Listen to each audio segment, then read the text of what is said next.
സൂറത്ത് നൂറിലെ 27-ാമത്തെ ആയത്തിനെ കുറിച്ചാണ് ഇന്ന് ഞാൻ നിങ്ങളോട് സംസാരിക്കുന്നത്. ഇൻഷാ അല്ലാഹ്. സത്യവിശ്വാസികളെ, നിങ്ങളുടേതല്ലാത്ത വീടുകളിൽ നിങ്ങൾ കടക്കരുത്. നിങ്ങൾ അനുവാദം തേടുകയും ആ വീട്ടുകാർക്ക് സലാം പറയുകയും ചെയ്തിട്ടല്ലാത്തെ. അതാണ് നിങ്ങൾക്ക് ഗുണകരം. നിങ്ങൾ ആലോചിച്ച് മനസ്സിലാക്കുവാൻ വേണ്ടിയാണ് ഇത് പറയുന്നത്. ഇവിടെ സത്യവിശ്വാസികളെ എന്ന് അഭിസംബോധന ചെയ്തുകൊണ്ട് അള്ളാഹു അന്യ വീടുകളിൽ പ്രവേശിക്കുമ്പോൾ ആചരിക്കേണ്ട മര്യാദകളാണ് പറഞ്ഞു തരുന്നത്. എന്തുകൊണ്ടാണ് അന്യരുടെ വീടുകളിൽ അനുവാദം കൂടാതെ അകത്ത് കടക്കരുത് എന്ന് പറയുന്നത്? നാം ഒരു വീട്ടിലേക്ക് കടന്നു ചെല്ലുമ്പോൾ നമുക്ക് കണ്ടുകൂടാത്ത അല്ലെങ്കിൽ കാണുന്നത് അപമാനകരമായി തീരുന്ന പല അവസരങ്ങളും ഉണ്ടാകുമല്ലോ. അകത്തുള്ളവർ ശരിക്കും വസ്ത്രം ധരിച്ചിട്ടില്ലാത്ത അവസരം, അന്തസ്സിനെ നിരക്കാത്ത വല്ല പ്രവൃത്തിയിലോ സംസാരത്തിലോ ഏർപ്പെട്ടിരിക്കാം, മറ്റുള്ളവർ കാണുന്നത് അപമാനകരമായേക്കാവുന്ന ഭക്ഷണം കഴിക്കുന്നുണ്ടാകാം, അങ്ങനെ പലതും. ഇത്തരം സന്ദർഭങ്ങളിൽ വീട്ടുകാർക്ക് മാത്രമല്ല പ്രവേശിക്കുന്നവർക്ക് തന്നെയും ലജ്ജയോ അനിഷ്ടമോ വരുത്തി തീർക്കും. അതുകൊണ്ടാണ് മുൻകൂട്ടി സമ്മതം ചോദിക്കുകയും വ്യക്തമായ സമ്മതം ലഭിക്കുകയും ചെയ്തിട്ടല്ലാതെ അന്യരുടെ വീടുകളിൽ പ്രവേശിക്കരുതെന്ന് അള്ളാഹു സത്യവിശ്വാസികളോട് കൽപ്പിക്കുന്നത്. മാത്രവുമല്ല, പുറത്തുനിന്ന് സലാം പറയുകയും വിളിച്ചു ചോദിക്കുകയും ചെയ്തിട്ട് സമ്മതം ലഭിച്ചില്ലെങ്കിൽ അകത്ത് കടക്കരുതെന്ന് പ്രത്യേകം വിരോധിക്കുകയും ചെയ്യുന്നു. കൂടാതെ വാതിലിന് നേരെ മുന്നിൽ നിൽക്കരുത്, വലത്തോട്ടോ ഇടത്തോട്ടോ മാറി വേണം അനുവാദം ചോദിക്കുവാൻ. നബി സല്ലല്ലാഹു അലൈഹി വസല്ലം ഉദ്ധരിച്ച ഒരു ഹദീസിൽ അബൂദാവൂദിൽ റിപ്പോർട്ട് ചെയ്യപ്പെട്ടിരിക്കുന്നത് പ്രകാരമാണ്. ഒരാൾ നബിയുടെ വീടിന് വാതിക്കൽ വന്നു നിന്നുകൊണ്ട് സമ്മതം ചോദിച്ചു. അന്നേരം അദ്ദേഹത്തിനോട് നബി സല്ലല്ലാഹു അലൈഹി വസല്ലം പറഞ്ഞു, നീ ഇങ്ങനെ നിൽക്കരുത്, ഇടത്തോട്ടോ വലത്തോട്ടോ മാറി നിന്ന് വേണം സമ്മതം ചോദിക്കാനെന്ന്. സമ്മതം ചോദിക്കുവാൻ നിശ്ചയിക്കപ്പെട്ടിട്ടുള്ളത് തന്നെ നോട്ടത്തിൻ്റെ കാരണത്തിലാകുന്നു. അതുപോലെയാണ് വാതിൽ പാളിയിലൂടെ എത്തി നോക്കരുത് എന്ന്. ഞാൻ പ്രവേശിച്ചോട്ടെ എന്ന് ചോദിക്കുകയും വേണം. നബി സല്ലല്ലാഹു അലൈഹി വസല്ലം ഇപ്രകാരം അരുൾ ചെയ്തിരിക്കുന്നു.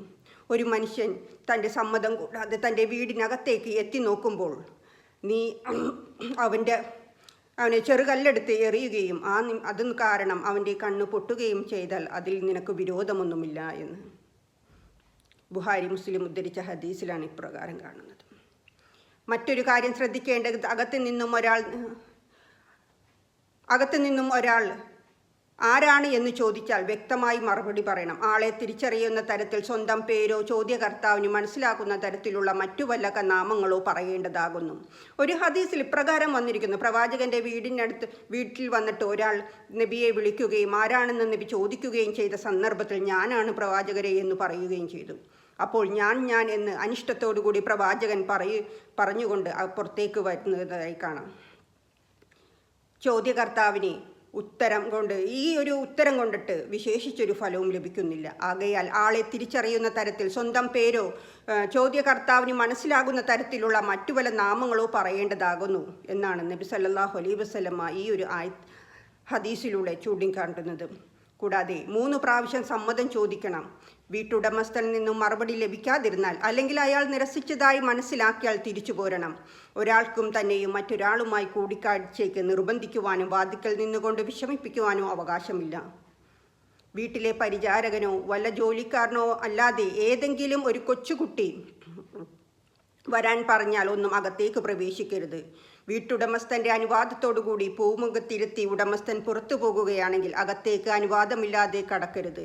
സ്വന്തം വീട്ടിൽ പോലും ശബ്ദാനക്കം ഉണ്ടാക്കിയാലാണ് നമുക്ക് മറ്റൊരു മുറിയിലേക്ക് കടന്നു ചെല്ലാൻ സാധിക്കുക. അപ്പോൾ അന്യരുടെ വീട്ടിൽ കയറുമ്പോൾ നാം എന്തൊക്കെ മര്യാദകളാണ് പാലിക്കേണ്ടതെന്ന് നമ്മൾ മനസ്സിലാക്കണം. അന്യരുടെ വീടുകളിൽ യാദൃശ്ചികമായി വല്ല അപകടം സംഭവിക്കുമ്പോൾ സമ്മതം വാങ്ങാതെ പ്രവേശിക്കാം. അതായത് തീ പിടിക്കുക, കള്ളം കയറുക തുടങ്ങിയ പോലെയുള്ള സമ്മതം ചോദിക്കേണ്ട ആവശ്യം വരുന്നില്ല. എന്നാൽ തീരെ ആൾപ്പാർപ്പില്ലാത്ത അല്ലെങ്കിൽ പ്രത്യേക ആൾക്കാർ താമസിക്കുന്നതല്ലാത്ത വീടുകളിൽ പോകേണ്ടുന്ന അവസരം നേരിടുമ്പോഴും അവിടെയും സമ്മതം ചോദിക്കേണ്ട ആവശ്യമില്ല. എന്നാൽ ആർപ്പാർപ്പില്ലാത്ത ചില വീടുകളുണ്ട്. അതായത് മതിൽക്കെട്ടിനുള്ളിൽ വേലിക്കെട്ടിനുള്ളിൽ ഉള്ള ഒരു വീടാണെങ്കിൽ അവിടെ അത് നോക്കാൻ ഏൽപ്പിച്ച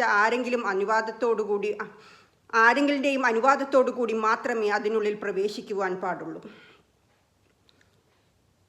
അന്യ വീടുകളിൽ പ്രവേശിക്കേണ്ട മര്യാദകളെക്കുറിച്ചാണ് ഈ ഒരു ആയത്തിലൂടെ അല്ലാഹു സുബ്ഹാനഹു വ തആല നമ്മളെ ഓർമ്മപ്പെടുത്തി തരുന്നത്.